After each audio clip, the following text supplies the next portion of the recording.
La rédaction de RTI2 met un accent particulier sur les rapports d'Ahmed Bakayoko, Premier ministre ivoirien décédé le 10 mars dernier avec la population d'Abobo, commune dont il était le premier magistrat. Notre rubrique Les dossiers de la 2 vous sera proposée dans quelques minutes. En France, des milliers de personnes participent à une marche blanche en mémoire d'Alisha, 14 ans, frappé et jeté dans la Seine. Bonsoir, merci de suivre le 19h sur RTI2. Le bilan de l'effondrement d'un immeuble en construction à la Riviera 2 s'est alourdi. On dénombre 22 victimes, dont 10 morts et 12 blessés. L'immeuble de type R+5 s'est effondré vendredi à la Riviera 2, laissant des personnes sous les décombres. Joël Gossé. C'est le récit d'un drame qui aurait pu être évité. Il est 16 h, ce vendredi 12 mars 2021, à la Riviera à Nono. La 11e victime sortie des décombres de cet immeuble R+5 qui s'est effondré est un ouvrier. Entre pleurs et angoisse, les populations sont sous le choc. Parmi les victimes encore sous les décombres se trouvent des enfants. C'est aux environs de 13 h que s'est produit le sinistre. Au moment, on a 11 victimes avérées, c'est-à-dire 11 personnes qu'on a pu retrouver. Il y a 5 personnes qui sont supposées être encore sous les décombres. Nous sommes en train de rechercher les 5 victimes, en mettre tous les moyens en place. Moyens cynophiles, c'est-à-dire c'est les moyens de recherche avec des chiens qui sont actuellement engagés pour pouvoir retrouver les victimes. Il y a une victime qui a été déjà marquée par les chiens pour dire qu'il y a une victime à un endroit. Donc c'est qu'on est en train de mettre une stratégie en place pour pouvoir retrouver la victime là rapidement. Entre pleurs, le chef du village d'Anono est arrivé sur les lieux pour s'enquérir de la situation et exprimer son mécontentement. Selon ce dernier, l'immeuble ne respectait pas les normes de construction et son propriétaire avait été interpellé par les autorités compétentes pour l'arrêt des travaux. La situation du bâtiment, on a demandé qu'ils viennent s'expliquer. Parce que quand on voit le matériau, nous on n'était pas trop sereins. C'est comme ça que la notabilité l'a convoqué. Ouais, mais bon, il a refusé de venir. Donc aujourd'hui, nous tous, le dégât s'est créé, donc c'est obligé d'assumer. Mais lui, il va répondre. Bon, comme il ne voulait pas répondre, nous, il va aller répondre devant les autorités compétentes. Les sapeurs-pompiers sont sur les lieux pour poursuivre les opérations de sauvetage des personnes encore sous les décombres. Le lendemain, 13 mars, voici ce qui reste de l'immeuble de 5 étages qui s'est effondré le vendredi. Le bilan s'est alourdi. On fait état désormais de 22 victimes, dont 12 blessés et 10 morts. Il s'agissait pour nous, d'un premier temps, de prendre en compte le sinistre, d'évacuer toutes les victimes, vivantes ou pas, qui se trouvent, et d'un deuxième temps, de procéder donc au déblai du lieu sinistré. Nous avons dénombré 19 victimes, dont 12 évacuées au CHU d'Angré et 7 décédés. Parmi les victimes, la petite Mira, âgée seulement de 9 ans, élève en classe de CM1. Une fillette pleine d'avenir, mais hélas, la vie l'arrache brutalement à l'amour de ses parents. Parents et population encore sous le choc, on appelle à la vigilance des autorités et demande que justice soit faite. Jusqu'à présent, je n'ai pas encore les nouvelles de ma fille, ma dernière fille, qui a 9 ans, en classe de CE2. C'est un événement très terrible pour moi. Ce qu'on demande à tout État, c'est d'être responsable. Au milieu d'un quartier aussi sensible, il y a tellement de jeunes, des enfants, tout le monde joue un peu partout. Un immeuble tombe, ça s'effondre sur tout le monde. Voilà. Donc il faut qu'il y ait des suivis. Les gens ont perdu des biens, on ne peut pas laisser comme ça. Nous sommes dans un pays comme la Côte d'Ivoire. On ne peut pas avancer comme ça. Celui-même qui fait ce travail-là, où est-ce qu'il est? Le drame a eu lieu depuis hier. On ne le voit pas. Il paraît qu'il a disparu. Nous demandons à la justice de faire leur travail. On assiste de plus en plus à des effondrements d'immeubles avec pour cause la mauvaise qualité des matériaux de construction, de la main-d'œuvre et le non-respect des consignes de construction.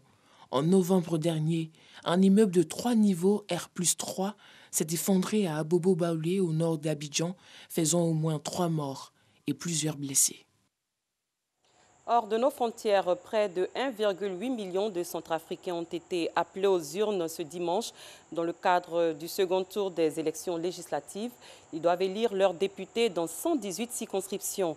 On vote aussi dans les circonscriptions où le premier tour du scrutin, le 27 décembre dernier, a été annulé ou empêché pour des raisons de sécurité. À la mi-journée de ce dimanche, aucun incident majeur n'a été signalé. Plus loin, plus de 2000 personnes ont participé ce dimanche à Argenteuil, dans le Val d'Oise en France, à une marche blanche en mémoire d'une adolescente de 14 ans, Alisha, morte noyée le 8 mars dernier après avoir été violemment frappée par 2 camarades et jetée dans la Seine.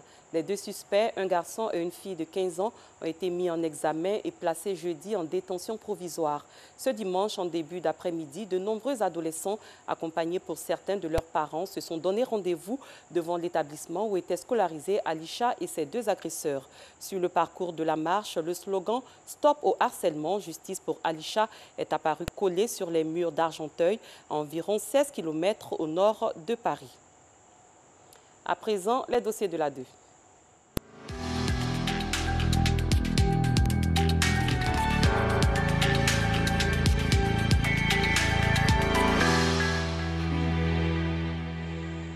Depuis le 10 mars dernier, la Côte d'Ivoire est en deuil. Elle a perdu l'un de ses valeureux fils, Ahmed Bakayoko, Premier ministre, chef du gouvernement. Mbaka, comme on le surnommait, était aussi le premier magistrat de la commune d'Abobo. Artisan de la renaissance de cette cité qu'il avait baptisée commune de la solidarité, Ahmed Bakayoko laisse derrière lui une population d'Abobo en émoi et incertaine de son lendemain. Vous allez le voir tout de suite, c'est dans les dossiers de la 2 proposés ce soir par Noussangaré et Joël Gossé. Mon fils Ahmed Bakayoko, je m'adresse à toi, viens à mon secours, la faim va me tuer. Nous sommes en pleine crise sanitaire quand cette vidéo dans laquelle Ahmed Bakayoko est interpellé fait le tour des réseaux sociaux. Les heures qui suivent, une délégation est dépêchée par le premier magistrat de la commune d'Abobo pour apporter assistance à la septuagénaire. Je vais prendre ton numéro et on va te donner également mon numéro. On pourra converser directement comme une mère et un fils. 11 mois après la publication de cette vidéo, nous nous rendons au quartier Menuiserie dans la commune d'Abobo où vit la vieille nan Hélène. Ici, l'atmosphère est à son comble. C'est moi qui devrais partir et puis qui va m'enterrer. Je suis fini. Amen. Amen. Bayo, c'est pas ce que tu m'as dit. Difficile pour la septuagénaire de contenir ses larmes depuis l'annonce du décès de celui qui l'avait adopté comme une mère. On m'envoie à l'hôpital tous les matins. On fait ma visite, je viens, on me fait rentrer dedans, on me fait coucher.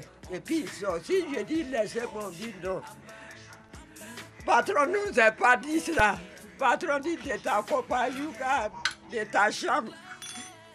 Ah! Ce départ inattendu d'Ahmed Bakayoko est un véritable coup de massue pour cette famille. Quand le jour il est décédé, je n'ai pas pu lui dire. Je ne voulais même pas qu'elle regarde la télévision pour savoir.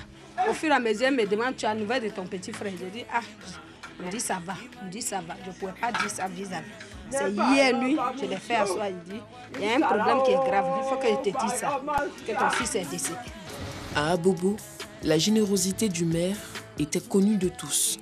Présidente d'une ONG en charge de la résocialisation des enfants en conflit avec la loi, communément appelée Microbe, Massanjé Sissé a pu bénéficier d'un appui financier pour l'insertion des enfants sous sa responsabilité. Ils ont fini de faire une formation. Après formation, quand on les a donné matériel de travail, ceux qui étaient couturiers, on les a donné machines. Ceux qui étaient choses mécaniques, on a donné matériel de travail. C'est ADDE qui a fait ça avec moi. Parce qu'il y avait signé un contrat avec ADDE. C'est après ça, maintenant, il est venu donner l'argent pour donner à les enfants. Chaque enfant, il n'a qu'à s'installer. Dieu n'a qu'à le payer paradis. Outre son ONG, la famille de Massanjé a bénéficié des largesses d'Ahmed Bakayoko. D'abord, l'obtention d'un billet pour le pèlerinage de sa mère à la Mecque, en Terre Sainte, et ensuite la prise en charge de la scolarité de son fils, connu sous le nom de Chaka, l'acteur principal de la série à succès Invisible. Un jour, j'ai passé, il m'a dit qu'Ahmed Bakayoko est arrêté là-bas. Et ça, je suis partie. Il m'a dit, mais tu vas aller à la Mecque? J'ai dit oui. Il dit, ah bon, tu n'as pas encore, il faut partir à la Mecque. Il dit, il n'y a pas de problème. En même temps, son gars, Yissif, il a appelé Yissif, il dit, Yissif, viens prendre le nom de ma soeur. Yissif a écrit mon nom. Comme ma maman n'a pas encore parti à la Mecque, j'ai enlevé mon nom, j'ai mis le nom de ma maman. Donc c'est grâce à lui, ma maman vit à la Mecque. Ahmed, comme il est mon grand frère. Le travail que moi, je devrais faire pour ma maman, c'est ça Ahmed a fait pour moi. Encore prendre mon enfant en charge. Mon fils fréquentait une école d'Abobo. On a enlevé les enfants. Ils sont partis à la Rivière 3 pour rester là-bas pour fréquenter. Dans cette cité qu'il avait baptisée commune de la solidarité et du vivre ensemble, Ahmed Bakayoko était un homme bien apprécié par la communauté musulmane. Il avait initié des prières tournantes tous les vendredis dans les mosquées d'Abobo. Homme de dialogue selon le bishop Mabé Louga, président du consortium des confessions religieuses chrétiennes d'Abobo, le maire Ahmed Bakayoko était à l'origine du dialogue interreligieux entre chrétiens et musulmans dans la commune.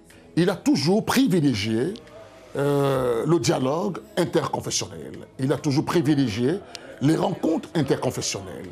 Ce qui nous a permis, imams et pasteurs, dans les périodes les plus sensibles de notre pays, de nous mettre ensemble et de lever ensemble la voix vers le Seigneur.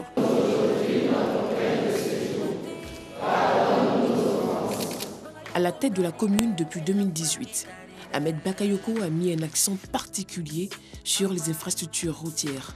Ainsi, plusieurs quartiers de la commune ont pu être raccordés au réseau routier. C'est le cas du quartier désert, qui était autrefois presque inaccessible à cause de l'état défectueux de la voirie. Grâce à Ahmed Bakayoko, vraiment nous on est contents de ce qu'il a fait. Le goudron ça commence à la rentrée des gros trucs jusqu'au désert en bas, l'arrivée en bas même. Et là-bas jusqu'au Bassolé, tous les voies ça sont propres. Donc vraiment on est contents. Est-ce qu'on pourra avoir un homme comme lui encore? Ça sera très difficile. Parce que moi je suis à Bobo depuis 78, 77, 78. Je n'ai pas vu le travail qu'un maire est passé à Bobo a pu faire ce qu'Ahmed a fait en si peu de temps.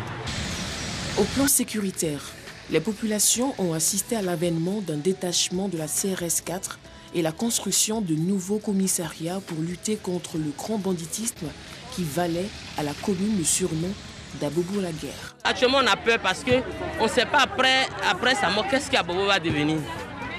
Sinon, depuis il est là, il y a la sécurité à Bobo. Il y a la sécurité même à Bobo. On sort jusqu'à on entre à 1h du matin, on n'a pas de problème. Homme de culture, Ahmed Bakayoko a laissé son empreinte dans la commune. Dans sa dynamique de soigner l'image de la commune, naît un concept, Abobo Ezo. Une initiative qui a mis à contribution de jeunes peintres, plasticiens et graphistes de la commune. Parmi eux, Djeneba. Elle a travaillé sur le ravalement des façades. Le maire avait un projet de ravalement dans la commune d'Abobo. Je devais recruter 100 jeunes de la commune d'Abobo pour les apprendre le métier de la peinture. C'était aussi une opportunité de permettre aux jeunes d'avoir les jeunes qui ne travaillent pas d'avoir un autre métier. Abobo Ezo, c'est aussi l'aménagement de cet espace situé au rond-point du quartier Banco, devenu aujourd'hui lieu de retrouvailles et d'échanges pour les habitants de la commune. Grâce au jeu d'Ahmed Bakayoko, le coin a changé. Le soir, tout le monde se retrouve pour prendre de l'air. En tout cas, le coin a changé, là, vraiment fait pour Abobo. Tu ne peux pas t'arrêter ici, cette heure-là, par avant pour faire 3 minutes. C'est pas possible. Il n'y avait pas de lumière. Tu es risqué de être agressé, il n'y a pas de lumière, puis certains droits, c'est pas possible. Soigner l'image de la commune, mais surtout redonner de l'espoir à sa jeunesse. Il ne faut pas se disperser dans en famille. Il faut rester ensemble. Quand on avance là, chacun avance un peu. Et le reste, ce sera l'histoire de notre vie. Et puis un jour, comme tous les humains, on partira en laissant un héritage, un message sur la terre. Il est parti avec tous les... Une dynamique brisée ce 10 mars avec la mort brutale d'Ahmed Bakayoko. Artisan de la renaissance d'Abobo, laissant derrière lui une population en émoi et incertaine de son lendemain. Le monde te plaît. Adieu, monsieur le Premier ministre Ahmed Bakayoko, reposez en paix. Cette édition est terminée. Merci de votre fidélité. Très bonne soirée. À très bientôt.